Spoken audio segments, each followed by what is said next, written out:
Hello YouTube, I'm Frostfire, and in this series, I look at furry art and just ramble about why I like what I like.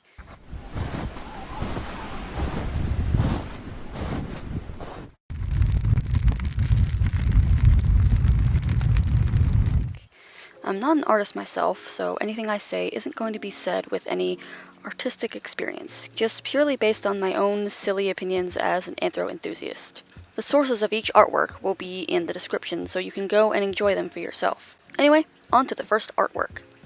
As you can see, here's the artist. I don't like saying names in case I mispronounce them. So this was an adopt, and look at this beauty. Hi Boaz.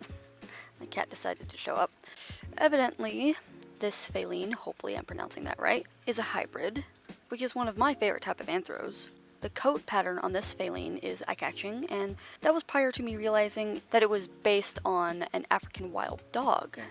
Without that information, the colors just look like someone carelessly threw paint on the Falyne. I say carelessly, but it's in a good way. It feels both intentional and also unintentional. I'm fairly certain that the correlation itself is natural to odds. However, even though the colors look edible and sweet, I know better. My understanding of animal anatomy, especially specific to canines, is quite limited, so I never would have known that it wasn't feline anatomy, despite the lynx features present. After looking a bit more into it, I can see where the fox anatomy kind of comes in, around the torso and the appendages and stuff. One of my favorite features, however, is a biased one. The wings. I love winged creatures, and the Falyne is no exception. And the wings can apparently change size? Super cool. I am curious what this Falyne's elemental power ended up being, because all I can think of is chocolate, and that's not an element. I hope whoever won this Falyne loves it. Alright, let's go to the next artwork. Alright, so, as you can see, this is another adopt, but it has a very different design. Ta-da! I pretty much have the same thoughts for this Falyne as the first one, but the difference here is that there's way more bias in the beautiful Snow Leopard pattern, being that my Sona is part snep. It even has a tail of a snep, whereas the other one didn't. Overall, bias won out on this Falyne. Alright, on to the next artwork. Same artist as last time, and this is the artwork. I'm gonna be honest, the thing that caught my attention immediately were the teeth. There's just something aesthetically pleasing about protruding teeth on an anthro. I'll never understand the science behind it, but nonetheless, that and the claws are nice to look at too. The blue color pops nicely with the black and the white as well. And as a nyctophile or a night... Boaz. Boaz.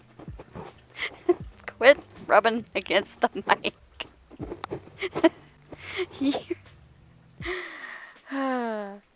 And as a nyctophile or a night lover, the moon in the background is a good final touch. Okay, on to the next artwork. Okay, so as you can see, this is not on Twitter this time, but I still found the artist, which is right here. Isn't this tiny avian dragon gorgeous?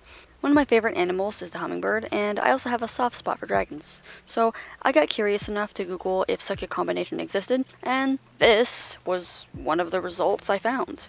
Other than pollinating and gathering nectar for food, I don't know what connection these dragons have with flowers. I assume they protect flora, but perhaps not. But I cannot imagine such a creature to be hostile, so who knows.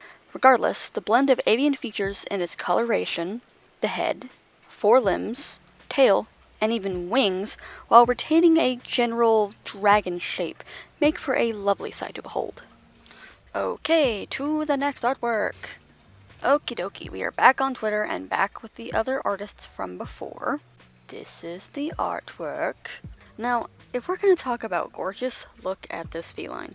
I love two-toned colorations, like calicos. They're just so unique. And I envy the artistic skill with the shading and the lighting to make this look and feel so tangible, not to mention soft. The green eyes really stand out amongst the neutral colors of the fur. I'm not really sure what else I could say at this point. It's just great. Next artwork. Okay, now we're on Tumblr for a little more variety, and here's the artist. I've always had a soft spot for cockatiels, and this one is so freaking cute. The colors work well together, they're unique, which is always nice to see, and the cheek spots aren't the usual circular kind you find on real-life cockatiels. The star shape not only adds to the cute factor, but also adds to its uniqueness as well. I mean, how often do you see markings like these? I sure don't. Okay, let's move on. Naturally, we find our way to Furrifinity. Inevitable, really. Anyway, look at how colorful and complex this Sona is. I love these kind of Sonas because there's so much to take in, including the fact that I had entirely forgotten that Aurora here had wings. But besides that, look at the placement of the markings. And the stripes, how well they flow in the coloration. The faded colors on the arms, legs, and tail. The heart on the back of the head. Even the eyes glow. The Sona just oozes a sweetness and innocence. And it's wonderful. I just don't want to stop looking at her. Oh my gosh, and I almost forgot. Look at the accessories. And the claws and the toe beans. It's just great. Ah, crap. I just realized that I forgot to say Stardust-Kitten was the artist of this design. My bad. Okay, anyway, moving on. Okay, this time around, we're on good old Furry Amino. I found some cool stuff here. So, the creator appears to be lil-tanukii. You'll see that name in the actual artwork itself, but the name Goosetooth is the current name that they're using. It could change in the future. Anyways, their semi-open original species called Pups is perhaps the most creative species I've ever seen. The unique trait of this species is pretty simple. The traditional animal head is replaced with a paw. For some, this appears gross and wacky, but I fully support the out there creativity. The paw pup has both anthro and pharaoh forms, which is pretty cool, but a lot of species have this, so this isn't anything new. But I will say it's quite funny because out of all of the things that this species reminds me of, the expressions that they have just brought me back to High Five from the Emoji movie. I know, I have no idea why, but that's interesting nonetheless. The collar they wear feels like it was a choice made by the artist because they wanted to cover up the neck area in some way, and it's basically a bracelet if you think about it. And on the topic of eating, my theory is that the pawhead grinds food into dust and then absorbs it into the palm. That's my theory anyway. Here are the different varieties of the pop-ups, quite the diverse designs, which is very good for an original species if I do say so myself. Then we have the origin of the species, which you are more than able to look into yourself if you wish. Then how to make one yourself, and then we have guidelines, all the good original species stuff. I love original species so much because I have my own that I want to establish at some point, and these creations fuel me with excitement to see more and create more myself as well. Okie doke, let's carry on. Look, another cockatiel! Here's the artist before I forget again.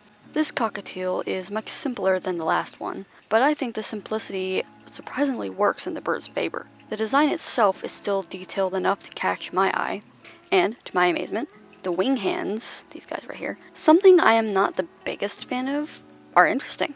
Also, it's probably just my imagination, but the mask over the eyes kind of reminds me of glasses. The tail is much thicker and longer than I expected, but it works with the proportions. It'd also be neat to see the crest expressions of this cute little bird. Overall, I like it. And for the last artwork I'm looking at today, it's a snep! And by this artist. I absolutely adore this design. From the placement of the rosettes, at least I assume those aren't spots, the way the placement of some spots look like they're kind of bubbling, here and here and here, black fade that fans out on the back, the body fur here and here, and, hilariously, the pink hue. I am not a fan of pink, like, at all, but man, it looks good. This design is just hard to look away from. Alright, that's all I got for you today, and until we meet again, stay floofy.